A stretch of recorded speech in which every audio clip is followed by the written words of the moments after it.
각종 건강 정보와 함께 최신 의학 동향까지 살펴보는 닥터의 진료실 순서입니다. 이 초고령 시대에 대응해서 국내 스마트 의료를 선도하고 계신 분이죠. 권순용 교수님 모셨습니다. 안녕하세요. 네, 안녕하십니까? 예, 어서 오십시오.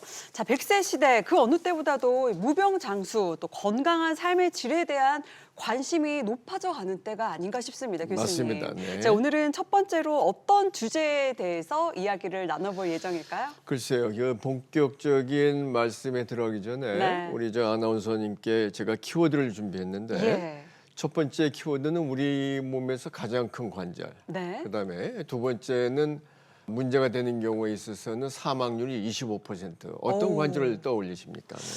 가장 큰 관절이다. 또 그렇게 치명률이 높다면은 네. 일단 뭐 눈에 제일 먼저 띄는 무릎이라든가 네. 팔꿈치 이런 데가 제일 먼저 떠오르긴 하거든요. 네, 대부분 또 문제를 유발하거나 어떤 질병과 연관되는 것이 무릎 관절에 가장 많이 발생이 됩니다. 네네. 그래서 아마도 무릎 관절이라고 말씀하실 것 같은데 이런 사망률이라든가 그다음에 우리 몸에서 가장 커다란 관절이면서 우리 몸의 체중의 9배 이상을 받을 수 있는 큰 관절은 고관절이라고 그럽니다. 바로 우리가 얘기하는 엉치관절이라고 예, 얘기하는데 흔히 말해서 뭐 이렇게 골반뼈 맞습니다. 이렇게도 네. 말을 할 수 있는 네네, 부위를 골반뼈. 말씀을 하시는 거죠? 네, 거기입니다. 제가 모델을 좀 갖고 왔는데요. 네. 인체하고 거의 비슷한 사이즈라고 생각이 되는데 이 예, 예. 척추에서 우리가 내려와서부터 시작해서 이 골반을 통해서 하지로 이렇게 이제 체중이 전달이 되는데 네. 바로 이 골반하고 하지하고 연결되는 관절이 바로 이 관절이 고관절이다라고 말씀을 좀 드릴 수 있고요. 체중을 우리가 일반적으로 걸을 때도 한 3 내지 5배. 그다음에 계단을 오르락내리락거리거나 아니면은 뛰어내리거나 그럴 때도 이 관절의 몸의 9배를 지탱할 수 있는 오. 아주 단단하고 건강한 관절이다 말씀드릴 수 있습니다. 이야, 뭐 고관절이 항상 튼튼하면 좋겠지만 특히 요즘 같은 겨울철이면은 약해진다고 하더라고요. 이유가 있을까요? 네, 이제 겨울에는 빙판이라든가 그런 미끄러운 것들이 많아서 반사신경이 둔한 그런 연세 드신 분들 같은 게 넘어지는 경우에 있어서는 이러한 아주 큰 어떠한 그 외상을 좀 입을 수가 있고 또 근본적으로 이러한 또 이 근육이라든가 그런 것이 뻣뻣하기 때문에 이러한 그 충격 같은 데 있어서 효율적으로 이렇게 밸런스를 유지하면서 대차능이 좀 떨어질 수가 있죠. 그래서 이제 아무래도 그런 상태 때문에 이러한 작은 외력에 의해서도 외상을 입거나 아니면 골절이 발생되거나 그런 의학적 그런 그 중대한 상황을 초래할 수가 있습니다. 자, 네. 그러면 뭐 노년층은 아무래도 뭐 골다공증에 대한 부분 염려가 있으셨지만 젊은 층은 그럼 괜찮을까요? 네, 그 젊은 분들도 요즘 이제 워낙에 그 이 액티비티가 상당히 많죠. 많죠, 네, 많죠. 뭐 이 날씨가 추워지면은 또 이 활성화되는 스포츠도 있고. 스키. 예, 그렇습니다. 그래서 이제 이 젊은 분 같은 경우에 있어서도 이제 고관절과 연관된 외상은 상당히 그 위중합니다. 예, 그래서 특히 스키 타고 그러시다가 이 고관절 경부골절이라든가 아니면 그 부위가 부러지는 경우도 있고 젊은 분들 같은 경우에 있어서는 이 대퇴골등 무혈성 괴사 그런 병이 있을 수가 있습니다. 예, 그 병은 주로 한 30대에서 50대에 많이 발생되는데 우리가 술을 많이 먹거나 우리 대부분 우리나라의 원인에 있어서 한 40, 50%는 음주와 연관이 된 경우가 많고요. 그다음에 한 30-40%는 또 우리가 원인 불명인 경우도 많고, 그다음에 20% 정도 내외로 해서는 요즘 이 우리가 피부병 약이라든가 아니면은 기타 이 사람의 생명을 구하기 위해서 스테로이드라는 걸 많이 쓰잖아요. 그래서 스테로이드를 많이 쓰게 되면은 그런 음주라든가 아니면 원인 불명이라든가 아니면 스테로이드 같은 거로 인해서 우리 몸의 지방 대사 그리고 네네. 혈액 순환에 있어서 뼈 건강에 문제를 일으킵니다. 그래서 이제 이쪽으로 이 고관절의 이 부분입니다. 이 대퇴골두로 가는 혈액 순환이 네. 혈액 순환이 여기서 단절이 되거나 아니면 막힌 경우가 있어요. 그런 경우 이제 뼈가 이렇게 썩죠.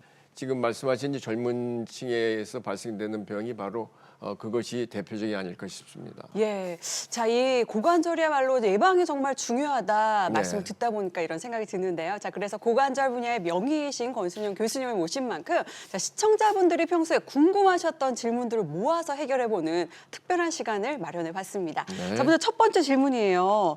조금 이례적인 경우일 수도 있는데 있나 봅니다. 네. 자, 냉장고 문을 열다가도 고관절이 부러질 수 있나요? 라는 질문인데 실제로 있는 일인가요? 네, 이게 예. 대부분 이제 연세 드신 분들 같은 경우에는 뼈에 무에 바람이 들어가듯이 구멍이 숭숭 나 있죠. 네. 그런 경우에 있어서는 아주 약한 외상, 그 털썩 그냥 주저앉는 거, 네네. 그거로도 부러질 수가 있고요. 지금 말씀드린 대로 이러한 그 뼈가 워낙이 취약해서 툭 하는데 툭 부러지는 경우가 있습니다. 그래서 그런 경우에 있어서는 증상이 환자분들이 절대로 못 움직입니다. 네. 예, 반드시 자기가 이런 누가 도움을 줘야지만 일어나는 상황이고 도움을 줬음에도 불구하고 통증 때문에 거의 움직일 수가 없죠.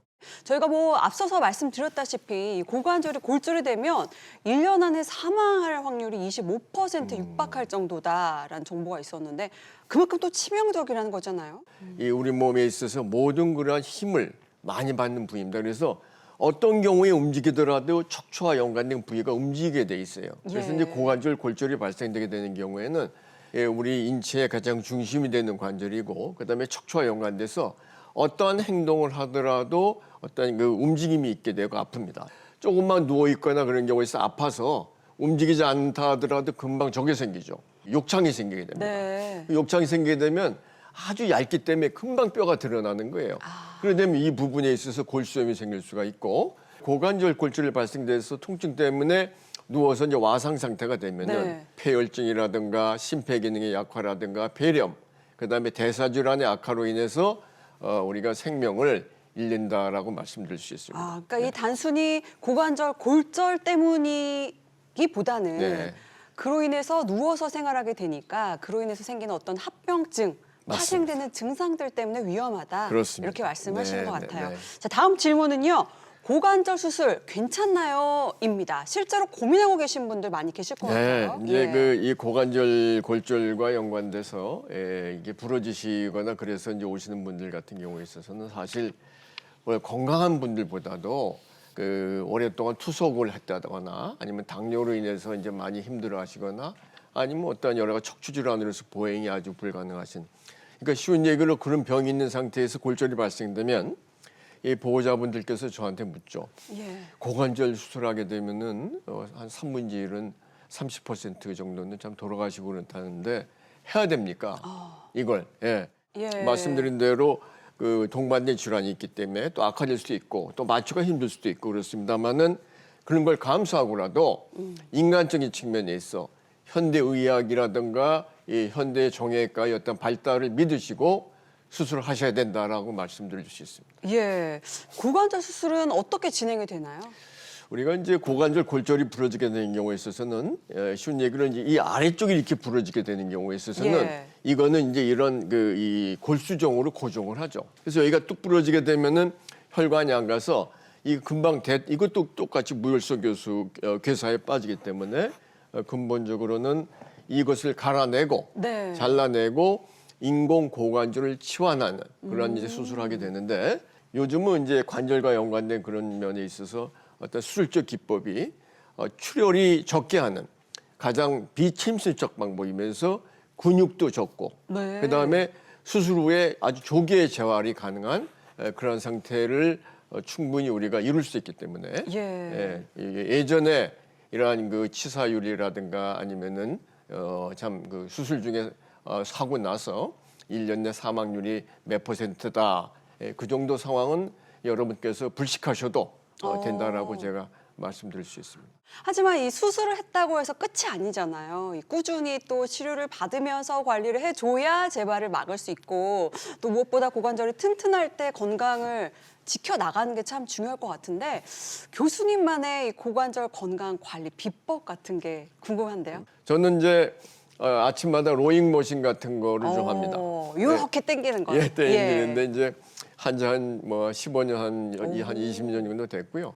이러한 이 팔만 이용해서 하는 경우도 있고, 그다음에 코어 근육을 이용해서 하는 경우도 있고, 그다음에 하체 근육을 이용해서 하는 경우가 있기 때문에 골반 근육에 도움을 준다라고 좀 말씀드릴 수 있고요. 데일리 운동 루틴으로. 그리고 이제 가능한 한 저도 요즘은 일주일에 2번 정도 PT를 받습니다.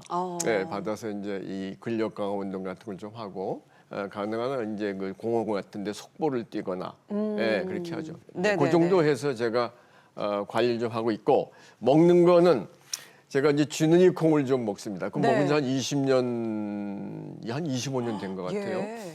그래서 제가 이제 아침마다 우유 한 250cc 정도에다가 쥐눈이 콩을 그렇게 해서 먹는데 그 쥐눈이 콩 자체의 뼈를 든든하게 하는 아이소플라본이라는 그러한 것이 많고 네네. 두 번째로는 또 항산화 효소가 많고 그렇게 해서 이제 이 여러 가지 면에 있어 우리 몸에 퇴행성 변화를 막아주고 무엇보다도 그 식물성 단백질이 아주 많습니다. 관절이라든가 근육을 보호하는데 제 나름대로의 좋은 식습관이다라고 말씀드릴 수 있습니다. 예. 끝으로 이 고관절 건강 때문에 고민하고 계신 분들도 많이 계시거든요. 한 말씀 해주신다면 어떤 게 있을까요? 고관절과 연관된 그러한 문제는 우리가 삶과 죽음의 문제까지도 갈 수가 있고 그다음에 다치게 되더라도 인생 전반적인 면에 있어서의 삶의 질에 영향을 미칠 수 있기 예. 때문에 각별히 조심하고 신경을 써서 관리해야 된다 말씀드리고 싶습니다. 예. 지금까지 권순용 교수님과 함께 고관절 건강의 중요성에 대해서 이야기 나눠봤습니다. 고맙습니다. 네, 감사합니다. 네.